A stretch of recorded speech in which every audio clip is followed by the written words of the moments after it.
రత్నగిరి రాజు నిత్యానందుడికి ఏ విషయంలోనూ లోటు లేదు. అయినా అతను ఎందుకో రాజ్యపాలన పట్ల విముఖత ప్రదర్శిస్తూ విచారంగా ఉండేవాడు. అది గమనించిన మంత్రి అతనితో సమావేశమై, మహారాజా, ఎందుకో మీరీ మధ్య ఉదాసీనంగా ఉండడం గమనిస్తున్నాను. కారణం తెలుసుకోవచ్చా? ఏమీ లేదు మహామంత్రి. నేను ఎంతో ఆనందంగా ఉండాలని మా తల్లిదండ్రులు నాకు నిత్యానందుడు అనే పేరు పెట్టారు. కానీ ఇప్పుడు గడుపుతున్న జీవితానికి నా పేరుకి అసలు సంబంధం లేనట్టుగా అనిపిస్తుంది. ఎందుకో జీవితం విసుగ్గా విచారంగా అనిపిస్తుంది. రాజ్య వ్యవహారాలతో మీరు అలసట పొందినట్లున్నారు మహారాజా. అలా కొంచెం అడవికి వెళ్లి వేటతో సేద తీరితే మళ్లీ మీకు మునుపటి ఉత్సాహం పొందగలరని నాకు అనిపిస్తోంది. సరే మంత్రివర్య, రేపు నాతో పాటు మీరు కూడా అడవికి రండి. అలా మంత్రితో కలిసి అడవికి బయలుదేరిన మహారాజుకి ఆ పూట వేటాడడానికి ఒక్క జంతువు తారసపడలేదు. చూశారా, వినోదం కోసం వేటకు వస్తే ఒక్క జంతువు కంటపడలేదు. ఇలా జరుగుతుంటే జీవితం విసుగు విచారం కాకుండా ఆనందంగా ఎలా ఉంటుంది? మహారాజా, భుక్తి కోసం వేటకు వచ్చే వేటగాడికి ఏ జంతువు దొరకలేదని విచారపడడంలో అర్థం ఉంది. కానీ మీలాంటి రాజులకు వేట అనేది కేవలం ఒక వినోదం మాత్రమే. వేటాడేందుకు జంతువులేవీ కనపడలేదనే విచారం మీకు తగదు. మీకు తెలియదు మహామంత్రి, ఈ మధ్య నేను ఏ పని తలపెట్టినా ఇదే వరుస. అందుకే నా ఈ విచారం. మహారాజా, చిన్న చిన్న విషయాలనే మీరు పెద్దగా ఊహించుకొని అసంతృప్తి పాలవుతున్నారని నాకు అనిపిస్తోంది. అయినా మీ విచారం పోగొట్టే ఒక ఆలోచన చెప్తాను. ఇక్కడకు దగ్గరలోనే స్వామి జ్ఞానానంద్ అనేవారు నివసిస్తున్నారని విన్నాను. ఆయన మీ విచారాన్ని పోగొట్టడానికి ఏదైనా సహాయం చేయగలరని నాకు అనిపిస్తోంది. అవునా? తక్షణం ఆయన దర్శనం చేసుకుందాం, పదండి మహామంత్రి. ఆ విధంగా బయలుదేరిన రాజు యోగిని కలుసుకున్న తర్వాత, స్వామి, నేను దేశానికి రాజుని. అనుకూలవతి అయిన భార్య, కావలసినంత సంపద ఉంది. అయినా నాకు నా పేరులో తప్ప జీవితంలో సంతోషం లేకుండా పోయింది. దీనికి తరుణోపాయం సెలవయ్యండి. నాయనా, నీ విచారానికి కారణం తెలిసింది.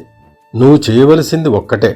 నీ దేశంలో నిత్య సంతోషైన వ్యక్తిని వెతికి పట్టుకుని అతను ధరించిన ఉంగరం తీసుకుని నువ్వు ధరించు. అంతే. అతను పొందుతున్న సంతోషం నీ సొంతమై నువ్వు సార్థక నామధేయుడు అవుతావు. చాలా సంతోషం స్వామి. ఆ ఉంగరంతో సహా వచ్చి మళ్ళీ మీ దర్శనం చేసుకుంటా. తదాస్తు. మహామంత్రి, మన దేశంలో నిత్యం సంతోషంగా ఉండే వ్యక్తి ఎవరో తెలుసుకొని వెంటనే నాకు తెలియజేయండి. ఒక 10 రోజుల తర్వాత, రాజా, ఇక్కడికి దగ్గరలో ఉన్న శ్రీహరిపురంలో సుదర్శనుడు అనే పూజారి నిత్యం సంతోషంగా ఉంటాడని మన వేగుల ద్వారా తెలిసింది. అతన్ని తీసుకురమ్మంటారా? వద్దు మహామంత్రి. అతనికి సంతోషాన్ని ఇచ్చే ఉంగరం కోసమే అతన్ని పిలిపించామని తెలిస్తే అది మనకు మనస్ఫూర్తిగా ఇవ్వడానికి అంగీకరించకపోవచ్చు. రాజుగా అధికారంతో దాన్ని సొంతం చేసుకోవడానికి నా మనసు అంగీకరించదు.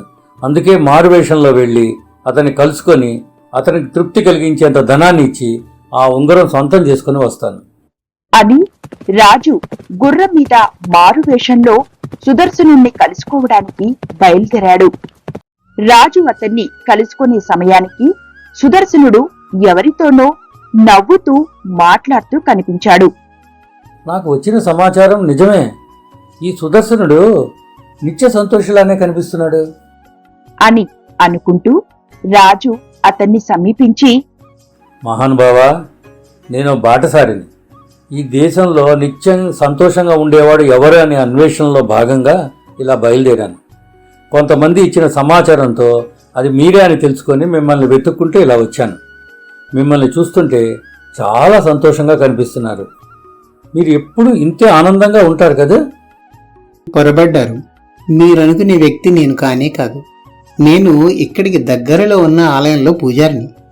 రకరకాల కోరికలతో వచ్చే భక్తులు తరువాత అవి తీరలేదనే తమ బాధను స్వామివారికి వచ్చి వెళ్లబోసుకొని దుఃఖించటం చూస్తే నాకు విపరీతమైన బాధ కలుగుతుంది. ఆ దుఃఖం నుంచి ఉపశమనం పొందడం కోసం ఇలా ఊర్లోకి వచ్చి ఏదో కొంత సరస సంభాషణ సాగిస్తూ నాకు నేనుగా ఏదో కొంత మానసిక ప్రశాంతత పొందుతున్నాను. అది చూసి నేనేదో సంతోషంగా ఉన్నానని మీకెవరో చెప్పినట్టున్నారు. అంతే తప్ప నేను నిజంగా నిత్య సంతోషిని కాదు.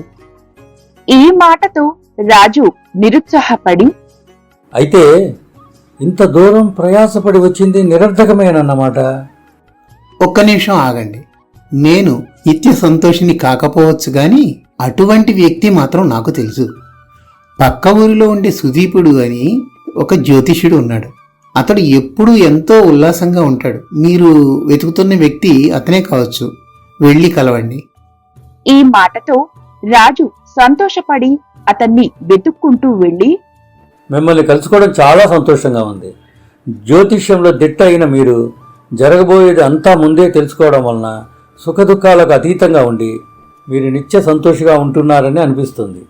నా ఊహ నిజమే కదూ? మీరు అనుకున్నది మొన్నటి వరకు నిజమే, కానీ ఇప్పుడు నేను నిత్య సంతోషిని కాదు. జాతకంతో పాటు నా మరణ తేదీని కూడా ముందే తెలుసుకోవడం వలన ఇప్పుడు నేను ఏ పని చేసినా అదే ఆందోళనతో ఉన్నాను. ప్రస్తుతం నిత్య సంతోషిని కాదు కదా, నిత్య ఆందోళనతో ఉంటున్నాను. ఈ మాటలతో రాజు మరోసారి నిరుత్సాహానికి గురయ్యాడు. అతడి భావాలను గమనించిన సుదీపుడు, మీరు నిరుత్సాహానికి గురవలసిన పని లేదు. మీరు వెతికే వ్యక్తిని నేను మీకు ఇప్పుడే చూపించగలను. అవునా? చాలా సంతోషం. ఎవరా వ్యక్తి? ఇదే ఊర్లో రచ్చబండ దగ్గర తన మాటలతో చేష్టలతో అందర్నీ నవ్విస్తూ ఉండే విదూషకుడు ఒకడున్నాడు. తాను ఉత్సాహంగా ఉండటమే కాక ఇతరులను సైతం నవ్విస్తూ ఉల్లాసంగా ఉండే అతన్ని చూసిన తర్వాత అతను నిత్య సంతోషి అనే నమ్మకం నాకు కలిగింది. అతను నిరుత్సాహంగా ఉండడం నేనింతవరకు గమనించలేదు. మీరు వెతుకుతున్న వ్యక్తి అతనే కావచ్చు. వెళ్ళి అతన్ని కలవండి. చాలా సంతోషం. ఇప్పుడే కలుస్తాను. రాజు రచ్చబండ దగ్గరికి వెళ్లే సమయానికి ఆ విదూషకుడు ఒక హాస్యపు ముసుగు వేసుకొని గ్రామస్తులని తన మాటలతో చేష్టలతోనూ విపరీతంగా నవ్విస్తూ కనిపించాడు. ఆ గుంపుతో పాటు రాజు కూడా అతని మాటలు వింటూ చాలా నవ్వుకున్నాడు. నేను వెతుకుతున్న వ్యక్తి ఖచ్చితంగా ఇతనే. రాజు ఇలా ఆలోచిస్తూ నవ్వుతూ ఉండగానే అతను గాలిని పూర్తి చేసి తల వంచి అందరికీ నమస్కారం చేశాడు. గ్రామస్తులు సంతోషంతో అతనికి కొంత పైకం ముట్ట చెప్పి అక్కడి నుంచి నవ్వుకుంటూ వెళ్లిపోయారు. రాజు కూడా అతనికి ఒక బంగారు నాణం కానుకగా ఇచ్చి, నిన్ను కలుసుకోవడం చాలా సంతోషంగా ఉంది. ఇంత ఆనందంతో ఉత్సాహంగా ఎగిరిపడే మనిషిని నేను ఈ మధ్యకాలంలో చూడలేదు. అయ్యా, నాకు విలువైన బంగారు కాసు కానుకగా ఇచ్చినందుకు ముందుగా మీకు నా కృతజ్ఞతలు. ఇప్పుడు మీరు నన్ను కలుసుకున్న విషయం ఏమిటో సెలవివ్వండి. నేను ఈ దేశంలో నిత్య సంతోషి అయిన వ్యక్తిని వెతుకుతూ బయలుదేరిన ఒక బాటసారిని. నా తుది మజిలి నీవే అని నాకు అర్థమైంది. నేను చెప్పేది నిజమే కదూ? ఈ మాటలతో ఆ విదూషకుడు విషాదంతో ఒక్కసారి నిట్టూర్చి, అయ్యా, మీరు నన్ను నా నిజ రూపంలో దర్శించి మీ అభిప్రాయం చెప్పండి అంటూ అప్పటి వరకు ఇతరుల్ని నవ్వించడం కొరకు తాను ధరించిన ముసుగుని తొలగించాడు. అతన్ని చూస్తూనే రాజు ఉలిక్కిపడి, అదేమిటి? నీ కంట ఎండిన కన్నీరు చారికలు కనిపిస్తున్నాయి. అంటే ఇప్పటి వరకు నువ్వు నవ్వుతూ నవ్విస్తూ ఉన్నది నిజం కాదా? నటనా? అయ్యా, నేను నా బహుసంతానంతో బాధపడుతున్న ఓ కుటుంబీకుణ్ణి. నా కుటుంబ పోషణార్థం ఇలా ముసుగు ధరించి హాస్య సంభాషణలతో 10 మందిని నవ్వించి పొట్టపోసుకుంటున్నాను. ఏ ఒక్కరోజైనా నేను ఈ పని చేయకపోతే ఆకలితో నా కుటుంబం పస్తులతో మాడి చావాల్సిందే. ఇక నేను నిత్య సంతోషిని ఏమిటి? ఈ మాటలతో రాజు ఖిన్నుడై తన దగ్గరున్న మిగిలిన బంగారు కాసుల మూటని కూడా ఆ పేదవానికి ఇచ్చేసి నిరాశగా రాజ్యం వైపు వెనుదిరిగాడు. వికలమైన మనసుతో బయలుదేరిన రాజు అన్యమనస్కంగా ప్రయాణం చేస్తూ దారి తప్పి ఓ అడవిలో ప్రవేశించాడు. తానెక్కడికి చేరింది గమనించేలోగానే దట్టమైన అడవిలోకి చేరుకోగానే దారిని వెతికే క్రమంలో అలసటకు గురై ఒక చెట్టు కింద కూర్చున్నాడు. ఇంతలో అతనికి దూరంగా ఎవరో కట్టెలు కొడుతున్న శబ్దం వినిపించి అటువైపుగా నడవగా రాజును చూసిన ఆ వ్యక్తి ఆశ్చర్యపడుతూ, అయ్యా, ఈ దట్టమైన అడవిలో మిమ్మల్ని చూడటం చాలా ఆనందంగా ఉంది. తమరెవరు? నేను బాటసారిని. దారి తప్పి ఈ దట్టమైన అడవిలోకి ప్రవేశించాను. ఇప్పటికే అలసిపోయి ఆకలితో ఉన్నట్లున్నారు. రండి, ఇక్కడికి దగ్గరలోనే నా గుడిసె ఉంది. ముందు నా ఆతిథ్యం స్వీకరించండి, తర్వాత మాట్లాడుకుందాం అంటూ ఎంతో ఆదరంగా తీసుకువెళ్లి వెదురు ఆసనంలో కూర్చోపెట్టి పళ్ళు తేనె తీసుకొచ్చి రాజు ముందు పెట్టాడు. రాజు వాటిని తృప్తిగా ఆరగించి, నువ్వు ఇక్కడ ఒంటరిగా జీవిస్తున్నావా? ఒంటరిగానా? ఈ ప్రాంతంలో చక్కగా పాడే కోయిలలు, నాట్యం చేసే నెమళ్ళు, చెంగు చెంగున ఎగిరే కుందేళ్లు, ఇలా ఎన్ని రకాల పక్షులు, జంతువులు లేవు. అవన్నీ నా మిత్రులు. పైగా అప్పుడప్పుడు మీలాంటి అతిథులు కూడా కనిపిస్తుంటారు. ఇక నేను ఒంటరేమిటి? అలా కాదు, మాట్లాడేందుకు మనిషి లేక నీకు విసుగ్గా విచారంగా ఏమీ ఉండదా? విసుగు విచారం ఎందుకు? నేనెప్పుడైనా ఖాళీగా ఉంటే కదా అవి నా దరిచేరటానికి. అలసిపోయేంత వరకు పని చేస్తాను. ఇందాక మీరు చూస్తున్నప్పుడు కట్టెలు కొడుతున్నా కదా, వాటిలో కొన్ని నా వంట చెరుకు కోసం, మరికొన్ని పక్షులకు, ఎండకు, వానకు రక్షణగా ఉండటానికి గూళ్ళు నిర్మించటం కోసం. ఇలా నా సమయాన్ని వెచ్చిస్తుంటాను. ఇంకా విచారానికి తీరిక ఎక్కడిది? అయితే ఈ అరణ్య ప్రాంతాన నువ్వు చాలా ఆనందంగా కాలం గడుపుతున్నావు అన్నమాట. తమరన్నమాట నిజం. నేను చాలా సంతోషంగా ఉన్నాను. మొదటిసారి నేను చాలా సంతోషంగా ఉన్నాను అనే మాట ఒక వ్యక్తి నుంచి వినడంతో రాజుకి చాలా ఆనందం కలిగింది. అయితే నేను వెతుకుతున్న వ్యక్తి నీవే అంటూ తాను బయలుదేరిన నిత్య సంతోషి అన్వేషణ గురించి చెప్పి, దయచేసి నువ్వు నాకు ఓ సహాయం చేయగలవా?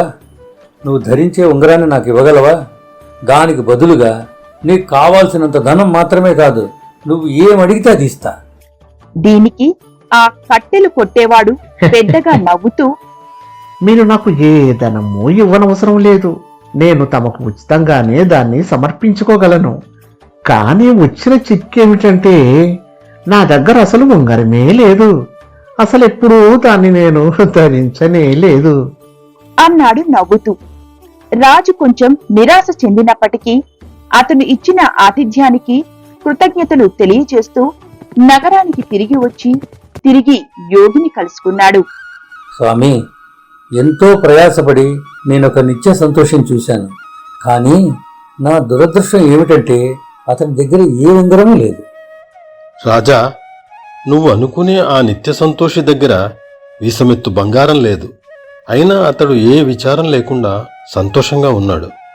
ఇంత పెద్ద రాజ్యానికి అధిపతి అయిన మీకు మాత్రం ఎల్లవేళలా విచారం ఎందుకో ఎప్పుడైనా ఆలోచించారా? రాజు కొంచెం ఆలోచనల్లో పడి, బహుశా అతడి సంతోషానికి మూల కారణం ఏదో తెలుసుంటుంది. అందుకే అతను సంతోషంగా ఉన్నాడనుకుంటున్నాను. నిజమే, ఆ కట్టెలు కొట్టేవాడు అంత సంతోషంగా ఉన్నాడంటే అందుకు కారణం అతడిలో ప్రబలమైన కోరికలు లేకపోవడం. మనిషిలో కోరికలు పెరుగుతున్న కొద్దీ అతడిలో విచారం, అశాంతి పెరిగిపోతుంది. మన కోరికలన్నీ సఫలమయ్యే అవకాశం ఎట్టి పరిస్థితిలోనూ లేదు. మనిషి పేదరికాన్ని అతడి సఫలం కాని కోరికలను బట్టి లెక్క కట్టవచ్చు. మీ సంగతే తీసుకుంటే మీ పేరులో ఉన్న నిత్య సంతోషం మీ జీవితంలో లేదనే అసంతృప్తితో మొదలై చేస్తున్న ప్రతి పనిలోనూ అసంతృప్తి వెతుక్కున్నారు. రాజ్యంలోని పౌరుల కష్టాలు వినడం మీకు విచారం. ఉల్లాసం కోసం వేటకు వెడితే అక్కడ జంతువులు దొరకలేదనే విచారం. చేస్తున్న పనిని వాయిదా వేస్తూ కోరికలు పెంచుకుంటూ పోతే అవి తీరలేదని అసంతృప్తితో జీవితం మరింత దుర్భరం అవుతుంది. కోరికలను అదుపులో పెట్టుకుని ఉన్నదానితో తృప్తిపడుతూ చేస్తున్న పనిలోనే ఆనందం వెతుక్కుంటూ ప్రశాంతంగా జీవనం సాగిస్తే నీవు కోరుకోకుండానే ఆనందం నిన్ను వెతుక్కుంటూ వస్తుంది. ఆ తర్వాత నీవే సంతోషానికి అర్థంగా మారిపోతావు. ఈ మాటలతో రాజుకు జ్ఞానోదయమై ఆ యోగికి నమస్కరించి తన రాజప్రసాదానికి తిరిగి వచ్చాడు. ఆ తర్వాత తన రాజ్య విధులపై దృష్టి పెట్టి తన పాలనను మరింత మెరుగుపరుచుకుంటూ తీరిక లేకుండా పనిచేశాడు. ఆ తర్వాత ఆయన మనసులో విచారానికి, అశాంతికి తావే లేకుండా పోయింది.